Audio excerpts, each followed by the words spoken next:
अभिमन्यु के हाथ में जो इलेक्ट्रोमैग्नेटिक फील्ड मीटर था वो लगातार बजते जा रहा था।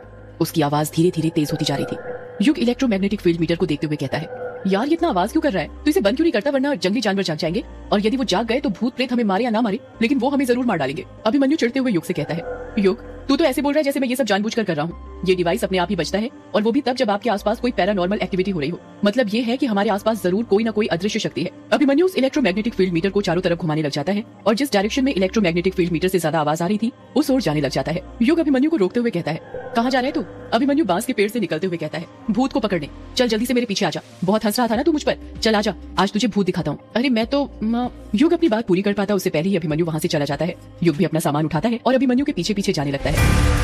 इलेक्ट्रोमैग्नेटिक फील्ड मीटर से आ रही आवाज का पीछा करते करते युग और अभिमन्यु दोनों ने काला झाड़ी जंगल पार कर लिया था और वो किश्नोई नदी के पास पहुंच गए थे।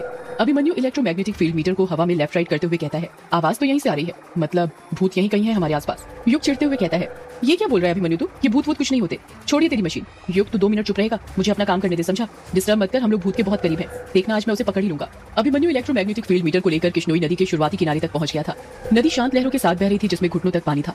चांद की चांदनी नदी के पानी पर छाई हुई थी। जैसे ही अभिमन्यु इलेक्ट्रोमैग्नेटिक फील्ड मीटर लेकर नदी में अपना पहला कदम रखता है, इलेक्ट्रोमैग्नेटिक फील्ड मीटर बजना अपने आप बंद हो जाता है। अभिमन्यु और युग दोनों शॉक्ड हो जाते हैं और सोचने लग जाते हैं कि अचानक से इलेक्ट्रोमैग्नेटिक फील्ड बंद कैसे हो गया। वातावरण में अचानक से शांति छा गई थी। अभिमन्यु इलेक्ट्रोमैग्नेटिक फील्ड मीटर को अपने हाथ से ठोकते हुए कहता है, अरे ये क्या, इसमें से आवाज क्यों नहीं आ रही है? कहीं ये खराब तो नहीं हो गया? युग नदी के बाहर ही खड़ा हुआ था। वो वहीं से अभिमन्यु को ताना मारते हुए कहता है, खराब तो तब होगा ना जब ये सही होगा। इतना घटिया तो है तेरा ये डिवाइस। क्या नाम बताया था तूने? हाँ, इलेक्ट्रोमैग्नेटिक फील्ड मीटर। तुझे पता है इसने आवाज करना बंद क्यों कर दिया? अभिमन्यु उदासी के साथ पूछता है, क्यों? क्योंकि शायद तुझे पता नहीं है, इलेक्ट्रोमैग्नेटिक फील्ड का एटमॉस्फेयर पर फर्क पड़ता है। मतलब ये कि जब वातावरण चेंज होता है तो मैग्नेटिक फील्ड भी चेंज होता है, जिस कारण जब हम जंगल से यहाँ तक आए तो इसने यहाँ पर आकर आवाज करना बंद कर दिया, क्योंकि जंगल के अंदर के एटमॉस्फेयर में और नदी के पास के एटमॉस्फेयर में बहुत डिफरेंस है। तुझे कैसे पता ये सब? इलेक्ट्रॉनिक एंड इलेक्ट्रिकल इंजीनियर हूँ बेटा, इतना तो पता ही होगा। तेरी तरह झोला छाप पैरानॉर्मल एक्टिविटी एक्सपर्ट नहीं हूँ। मैं नहीं मानता, मुझे तो लगता है कि मेरा ये डिवाइस हमें बिल्कुल सही जगह पर लाया है। युग अभिमन्यु को घूरते हुए कहता है, और तुझे ऐसा क्यों लगता है? इसके 2 कारण है। पहला कारण ये कि जब हम जंगल से यहाँ नदी तक आए तो उस बीच भी एटमॉस्फेयर चेंज हुआ होगा, तब ये बंद क्यों नहीं हुआ? यहाँ नदी पर आकर ही बंद क्यों हुआ? युग हैरानी के साथ पूछता है। और दूसरा कारण ये है कि आज से 13 साल पहले यक्षिणी हर पूर्णिमा और अमावस्या की रात किश्नोई नदी पार करने वाले मर्दों के साथ संभोग करके उनके दिल का खून पीकर उन्हें मार देती थी। युग शॉक्ड होते हुए कहता है, तो ये कहानी तुझे भी पता है? ये कहानी नहीं, हकीकत है, और ये बात बंगला मुड़ा और रोंका मुचा गांव के बच्चे को पता है, समझा? छोड़ ये सब। तो हाँ, क्या बता रहा था मैं कि देख, यक्षिणी मर्दों के साथ संभोग करके उन्हें मार देती थी यहीं पर, इसी नदी के पास। तो उनकी आत्मा भी यहाँ भटकी रही होगी ना, समझा? इसलिए तो मेरा ये डिवाइस यहाँ पर आकर बंद हो गया। युग घूरते हुए अभिमन्यु से पूछता है, तू ये यक्षिणी भूत प्रेत डैन पर भरोसा करता है? हाँ करता हूँ। क्यों, तू नहीं करता? नहीं। अभिमन्यु युग के पास जाते हुए कहता है, तो फिर गले में ये काली माँ का लॉकेट क्यों पहना हुआ है? युग के गले में काली माँ का लॉकेट था जिसमें उन्होंने रौद्र रूप धारण किया हुआ था और उनके पैरों पर भगवान शिव थे। युग उस लॉकेट को हाथ लगाते हुए कहता है, ये लॉकेट माँ ने मुझे दिया था, उन्हीं की याद में पहनता हूँ। अब वो तो है नहीं, इसलिए। युग अपनी बात पूरी करता उससे पहले ही अभिमन्यु कहता है, कुछ भी हो पर भरोसा तो करता है ना, भले ही माँ के कारण क्यों ना। तो फिर भूतों पर भी भरोसा करना सीख जा। पर जो चीज दिखाई नहीं देती उस पर विश्वास कैसे करूं? दिखते तो हमें भगवान भी नहीं है, पर फिर भी हम उन पर विश्वास करते हैं ना। तुझे पता है ये जो भूत होते हैं ये हर वक्त हमारे साथ रहते हैं, हमारे साथ खाते हैं, सोते हैं, उठते हैं, बैठते हैं, सब काम करते हैं, पर ये हमें दिखाई नहीं देते। पता है क्यों? क्योंकि इनके पास भी भगवानों की तरह शक्तियां होती है, शैतानी शक्तियां। भगवान और भूत दोनों एक ही सिक्के के 2 पहलू हैं। देख, दोनों के हिंदी और इंग्लिश के शुरुआती अक्षर भ और जी से ही स्टार्ट होते हैं, चाहे फिर वो इंग्लिश का घोस्ट हो और गॉड हो या फिर हिंदी का भूत और भगवान। तू तो सही में इंटेलिजेंट वाली बातें करने लग गया यार। तुझे ये सब बातें कैसे पता? तेरे पापा ने बताई। युग हैरानी के साथ पूछता है, क्या कहा? मेरे पापा ने बताई है? पर कब? यार उनकी किताबों में लिखा है ये सब। तूने उनकी किताबें नहीं पढ़ी क्या? यार तो लिखते थे यार, वो रोंगटे खड़े हो जाते थे पढ़ते पढ़ते। युग उदास होते हुए कहता है, नहीं मैंने नहीं पढ़ी। वैसे भी वो सब बस कहानियां हैं और कुछ नहीं। वो कहानी नहीं है युग, तुझे पता है एक लेखक वही लिखता है जो उसकी जिंदगी में घटित होता है। हो सकता है ये सब तेरे पापा के साथ हुआ हो। यार देख, मुझे मेरे पापा के बारे में बात नहीं करनी।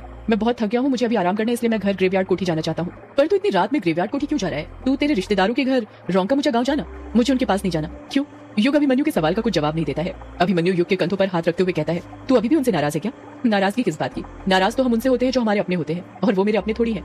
यार ऐसा मत बोल यार अभिमन्यु, छोड़ ना तू ये सब और जाने दे मुझे। अरे ऐसे कैसे? एक काम करता हूँ, मैं भी तेरे साथ चलता हूँ।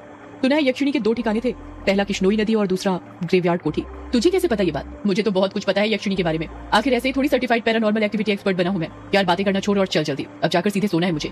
वैसे अच्छा हुआ तू मिल गया मुझे, मैं तो रास्ता ही भूल गया था। रास्ता ही तो दिखाने आया हूँ मैं तुझे। क्या बोला?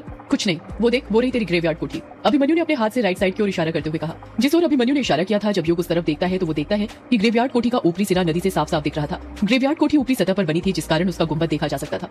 ग्रेवयार्ड कोठी नदी से करीब 600-700 मीटर दूर थी। ग्रेवयार्ड कोठी के ऊपर काले काले बादल मंडरा रहे थे, जिन्हें देखकर ऐसा लग रहा था कि वो काली शक्तियां थी जो युग के आने का वहां पर इंतजार कर रही थी।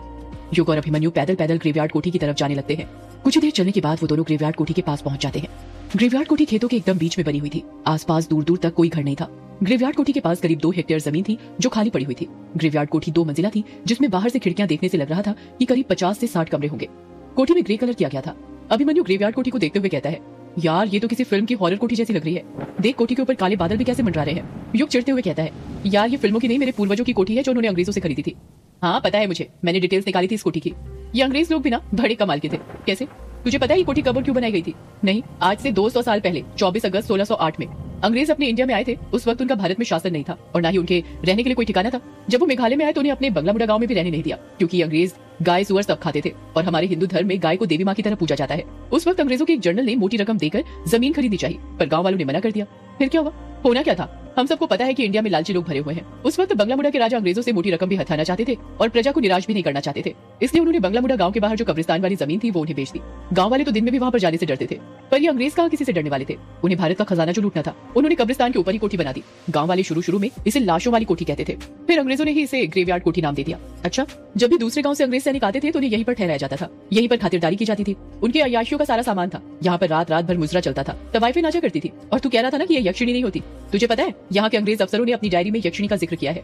यक्षिणी का नाम सुनकर युग चिढ़ जाता है और चिढ़ते हुए कहता है, तेरी ये कहानी खत्म हो गई हो तो क्या अब हम कोठी के अंदर चले या रात भर यहीं पर बैठकर कहानी सुनाने वाला है? हाँ चल, मैंने रोका है। तुझे ये कहानी सुनने में मजा आ रहा था, इसीलिए मैं सुना रहा था। ग्रेवयार्ड कोठी का दरवाजा करीब 10 फुट ऊंचा था। जब युग और अभिमन्यु दरवाजे के पास पहुंचते हैं तो अभिमन्यु देखता है कि दरवाजे पर एक बड़ा सा ताला लगा हुआ था जिस पर जंग लग गया था। अभिमन्यु ताले को हाथ लगाते हुए कहता है, अरे इस पर तो ताला लगा हुआ है, तेरे पास ताले की चाबी है क्या?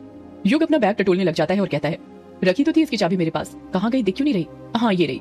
युग अपने बैग से ताले की बड़ी सी चाबी निकाल लेता है। एक औरत की आवाज सुनाई देती है, खोल जल्दी दरवाजा। युग हैरानी के साथ कहता है, यार तूने आवाज सुनी? अभिमन्यु पूछता है, कैसी आवाज? औरत की आवाज। यार वो कह रही थी खोल जल्दी दरवाजा। क्या कहा? औरत की आवाज?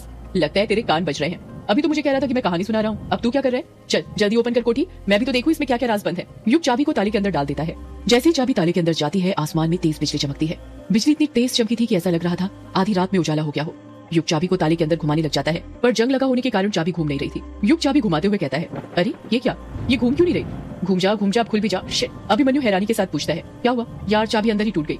क्या कहा? चाबी टूट गई? पर कैसे? यार इतनी पुरानी चाबी है, ऊपर से जंग लगी हुई थी तो टूटेगी ही ना। अभिमन्यु अपने सिर पर हाथ रखते हुए कहता है, तो फिर अब क्या करे?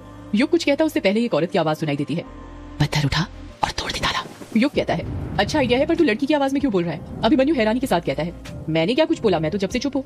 युग अभिमन्यु की बात पर ध्यान नहीं देता है। वो पास में ही जमीन पर रखा बड़ा सा पत्थर उठाता है और उसकी मदद से दरवाजे पर लगा ताला तोड़ने लग जाता है। 3 बार पत्थर से ताले पर वार करने पर ही खट से ताला टूट जाता है। जैसे ही ताला टूटता है, औरत के चीखने की आवाज सुनाई देती है। युग कुंडी खोलकर दरवाजे को अपने हाथों से धक्का देने लग जाता है, पर दरवाजा इतना भारी था कि उस अकेले से धक्का नहीं दिया जा रहा था, इसलिए अभिमन्यु भी उसकी मदद करने लग जाता है। अभिमन्यु और युग अपनी पूरी ताकत लगाकर दरवाजा खोल देते हैं। जैसे ही दरवाजा खुलता है, धड़धड़ाते हुए जोरों से बारिश होने लग जाती है। दरवाजा खुलते ही एक औरत की फिर चीखने की आवाज सुनाई देती है। युग डरते हुए कहता है, कौन है? कोठी के अंदर से औरत की आवाज सुनाई देती है, मैं यक्षिणी, तेरी मौत। सदियों से है पुरानी ये है यक्षिणी की कहानी। यक्षिणी एक आग है, यक्षिणी तेरा ख्वाब है।